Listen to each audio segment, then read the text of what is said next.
E5 TV news కు స్వాగతం. ముందుగా హెడ్లైన్. కాశీ విశ్వనాథ దేవాలయంలో క్యూఆర్ కోడ్తో ఎంట్రీ. ఆగస్టు నాటికి రైతులకు రుణమాఫీ. బట్టి విక్రమార్క. వైసీపీ నేతలు టీడీపీతో కుమ్మక్కయ్యారు. విజయసాయిరెడ్డి.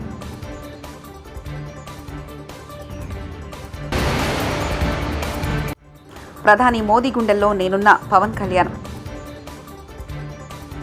ప్రఖ్యాత కాశీ విశ్వనాథ ఆలయాన్ని దర్శించే యాత్రికులకు మరింత సులభతరంగా ఆలయ ప్రవేశానికి అధికారులు ఏర్పాటు చేస్తున్నారు. ఇందులో భాగంగా క్యూఆర్ కోడ్ ఆధారిత గుర్తింపు కార్డుతో ఆలయం ఆవరణలోకి కల్పించనున్నారు. వీఐపీ దర్శనము, ప్రోటోకాల్ దర్శనం కోసం వచ్చేవారికి ఈ పద్ధతిలో ఎంట్రీ కల్పించనున్నారు. గత మార్చి నుంచి అధికారులు, ఉద్యోగులకు మాత్రమే ఈ వెసులుబాటు కల్పించగా ఇప్పుడు సాధారణ యాత్రికులకు కూడా ఈ అవకాశాన్ని విస్తరిస్తున్నారు.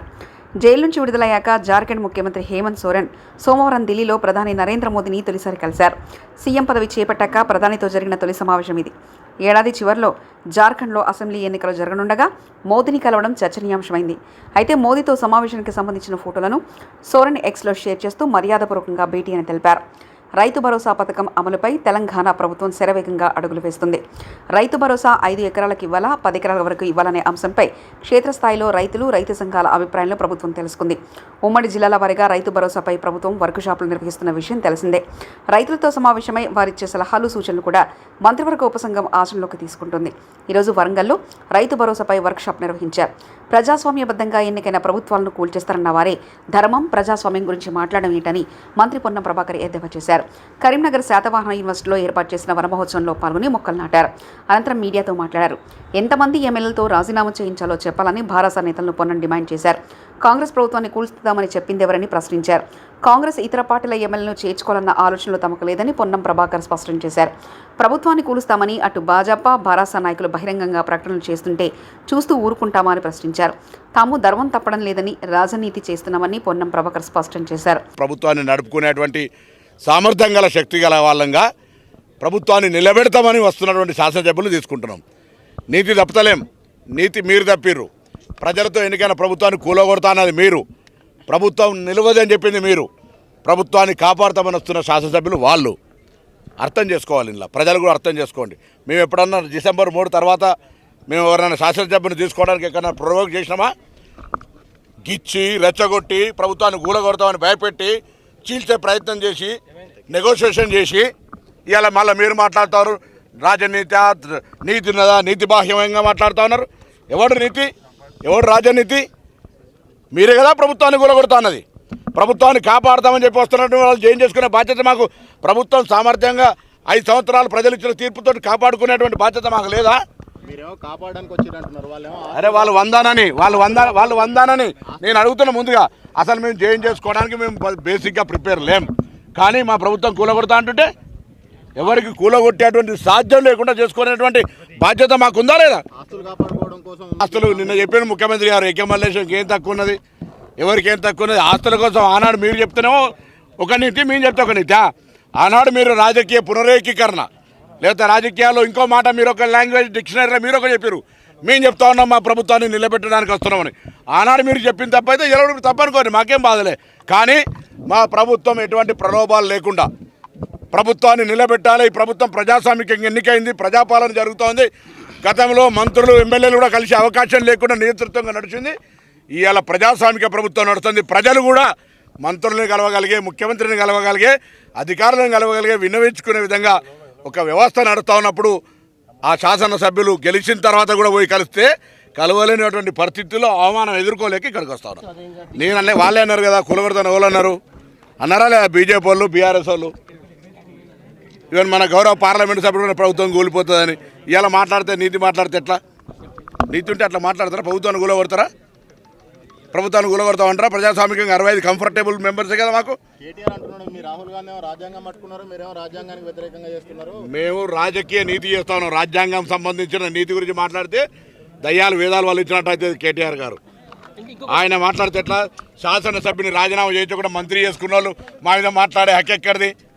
కేంద్రంలో ఉన్నటువంటి వాళ్ళు కూడా ఇలా ఎంత రాజకీయమైనటువంటి విధ్వంసానికి వాళ్ళు రాజ్యాంగం గురించి మాట్లాడితే ఎట్లా?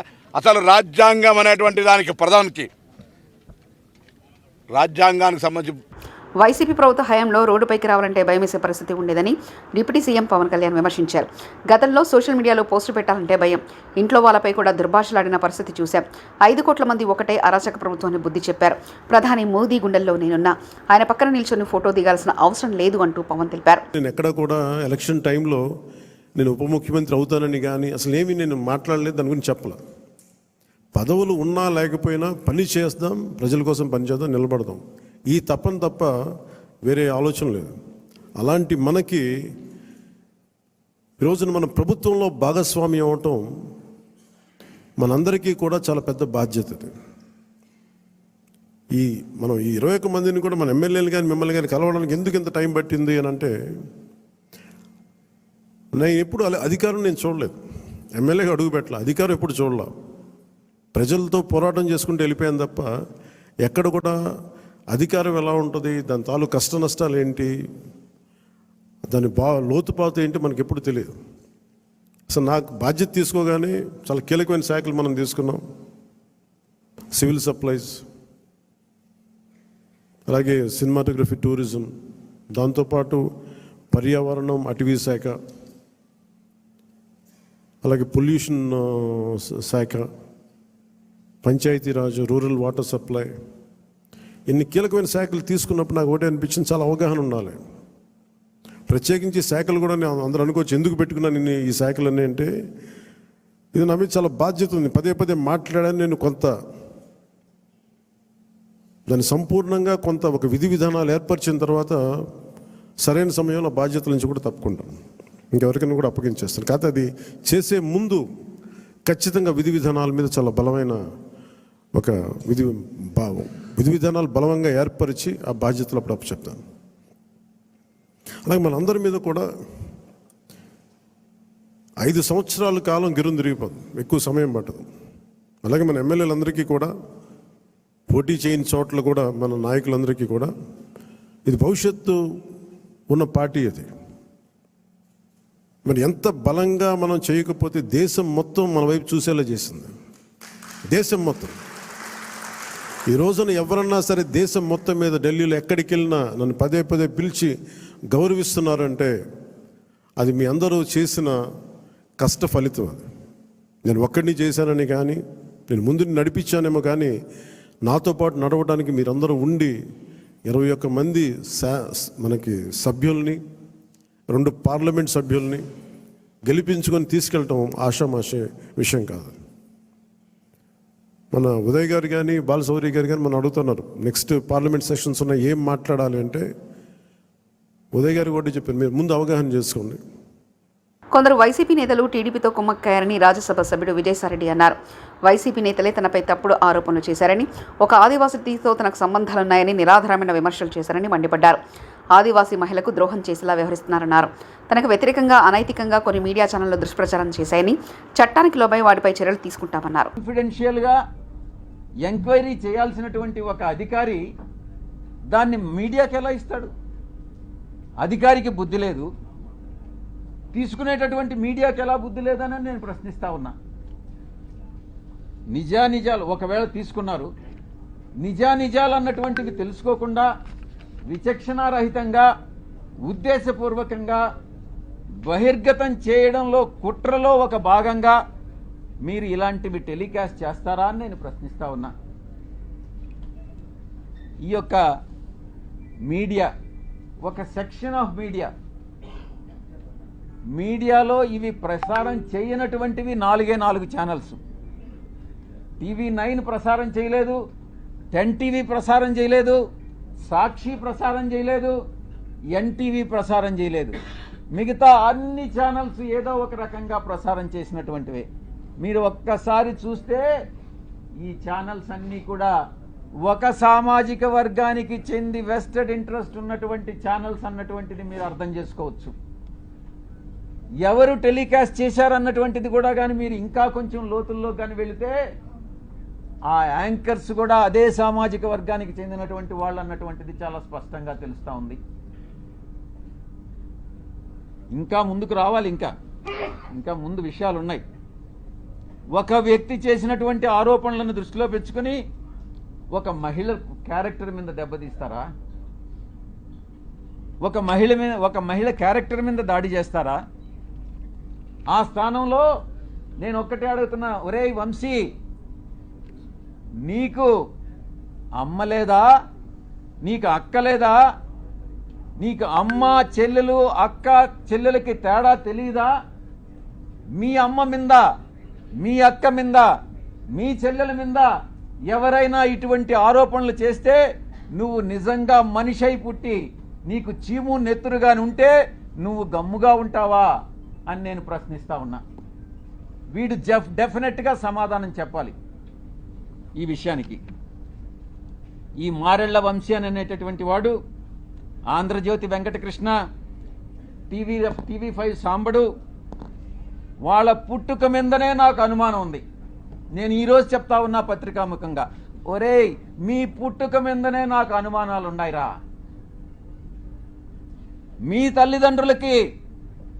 తల్లిదండ్రులకి ఎవరైనా డిఎన్ఏ టెస్ట్ చేయించండి, మీరు కరెక్ట్గా పుట్టారా లేదా అని మిమ్మల్ని అడిగితే మీరు బాధపడతారా లేదా అన్నటువంటి విషయాన్ని ఒక్కసారి మీరు మీ మనస్సాక్షిని ప్రశ్నించుకోండిరా.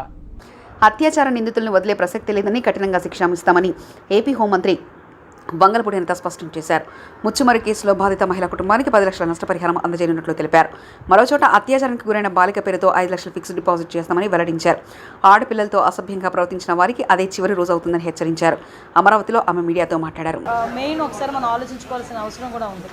ఎందుకంటే ఈ మధ్యకాలంలో మీరు జరుగుతున్న మొన్న ముచ్చుమరి ఇష్యూ మనకు అందరికీ తెలుసు. నంద్యాల జిల్లాలోని ముచ్చుమరిలోని ఒక చిన్న పాప 9 ఇయర్స్ బేబీ అమ్మాయి అత్యాచారానికి గురయ్యి అమ్మాయి హత్యకి గురయ్యింది. ఇప్పటికీ కూడా అంటే బాడీ కూడా ట్రేస్ అవుట్ అయ్యే పరిస్థితి కూడా కనిపించలేదు. సో ఇటువంటి సిచ్యువేషన్స్లోని మాట్లాడేటప్పుడు కూడా చాలా క్లియర్గా ఇటువంటి సంఘటనలు ఎందుకు జరుగుతున్నాయి. ఇది ఒక ఎత్తు అయితే, నిన్ననే మనం చూసాం ఒక 6 నెలల పసికంది, నిజంగా వాడిని రాక్షసుడు అనాలో వాడిని ఏమనాలో కూడా అర్థం కాని పరిస్థితి ఉంది. అటు ఒక చిన్నతాత వరుస అయిన వ్యక్తి ఆ అమ్మాయిని అబ్యూస్ చేయడం, 6 నెలల పసికందు మీద కూడా అత్యాచారానికి ఒడిగొట్టడం నిజంగా చూస్తూ ఉంటే కొన్ని సిచ్యువేషన్, అతని సిచ్యువేషన్ కూడా మేము అక్కడ ఎస్పీ గారిని కూడా నాకు తెలిసిన వెంటనే నేను ఎస్పీ గారితో మాట్లాడడం జరిగింది. ఎస్పీ గారు చెప్పడం కూడా ఏంటంటే కంప్లీట్గా తాగిన మైకంలో, ఎంత తాగాడంటే ఈవెన్ పోలీస్ స్టేషన్కి తీసుకొచ్చిన తర్వాత కూడా అతనికి తెలివి రాలేదు, అప్పటికి కూడా అదే మైకంలో ఉన్నాడు. అలాంటి మైకంలో ఆ పిల్లని చిన్న పసికొందిని అత్యాచారం చేసిన సంఘటన కానీ ఇవన్నీ చూస్తూ ఉంటే చంద్రబాబు నాయుడు గారు నిజంగా స్టార్టింగ్ ఇవే టాపిక్స్ ఎత్తుకున్నారు. మేము కూర్చున్న తర్వాత అసలు ఎందుకు ఈ పరిస్థితులు వస్తున్నాయి, ఎందుకు ఇటువంటి సిచ్యువేషన్స్ ఎందుకు మనం ఎదుర్కోవాల్సిన అవసరం వచ్చింది, ఎందుకు లిక్కర్ మీద, గాంజా మీద, డ్రగ్స్ మీద మనం ఎట్టి పరిస్థితులు ఉక్కుపాదం మోపాలి. ఈ గంజాయి మత్తులోని కానీ, డ్రగ్స్ మత్తులోని కానీ, ఈ మద్యం మత్తులోని కానీ వీళ్ళు చేసిన అరాచకాలు చూస్తూ ఉంటే ఎక్కడో ఒకటి వీళ్ళకి ఫుడ్ స్టాప్ పడాలి అనే ఉద్దేశంతో ఎస్పెషల్లీ ఈ 2 కేసుల విషయంలో జరిగిన 5 నెలల పసికందు మీద జరిగిన అత్యాచారం కానీ, అమ్మాయి హత్య విషయంలోనే కానీ చాలా సీరియస్గా స్పందించి గౌరవ ముఖ్యమంత్రి గారు ఈ 2 ఇష్యూస్కి కూడా ఒక స్పెషల్ కోర్టును కూడా ఇమీడియట్గా ఏర్పాటు చేసి ఆ స్పెషల్ కోర్టు ద్వారా అతి తొందరగా నిందితులు ఎవరైతే ఉన్నారో వాళ్ళకి శిక్ష పడే విధంగా చేయడానికి ఆదేశాలు కూడా జారీ చేయడం జరిగింది. అయితే ఆ అమ్మాయి మరి అతి క్రూరంగా చంపబడింది. ఆ అమ్మాయిని కూడా గొంతు నిలిపి చంపి అక్కడ వాళ్ళు చెప్పిన విధానం బట్టి ఒక రాయి కట్టి అక్కడున్న చెరువులోనో కొల్లోనో పడేసిన పరిస్థితి. సో అటువంటి సిచ్యువేషన్లో అమ్మాయి బాడీ కూడా ట్రేస్ అవుట్ అవ్వలేదు. ఎన్డీఆర్ఎఫ్ బృందాలు ఇంచుమించుగా చాలా ఎక్కువగా మేమందరం కూడా పంపించడం జరిగింది. ప్రతిరోజు కూడా కంపల్సరీగా చంద్రబాబు నాయుడు గారు దీని గురించి మానిటర్ చేస్తున్నారు, మమ్మల్ని ప్రతిరోజు అడుగుతున్నారు. నిందితులను కూడా పట్టుకుని రిమాండ్కి పంపించడం కూడా జరుగుతుంది, అరెస్ట్ చేయడం జరిగింది, ఇప్పుడు రిమాండ్ కూడా పెడుతున్నారు. అట్ ద సేమ్ టైం ఆ కుటుంబానికి చనిపోయిన బిడ్డను ఎవరు కూడా తీసుకురాలేరు.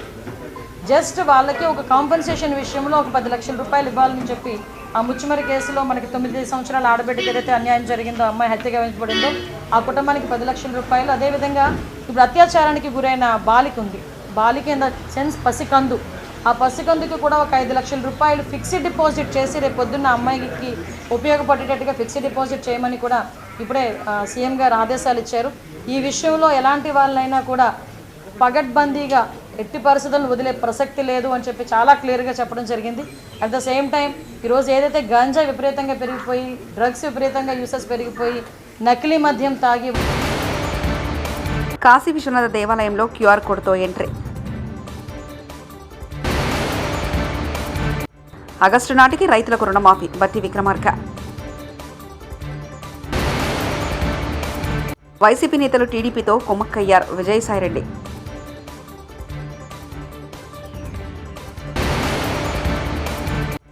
ప్రధాని మోదీ గుండెల్లో నేనున్న పవన్ కళ్యాణ్. ఇవి బులెటిన్ విశేషాలు. చూస్తూనే ఉండండి E5 టీవీ న్యూస్.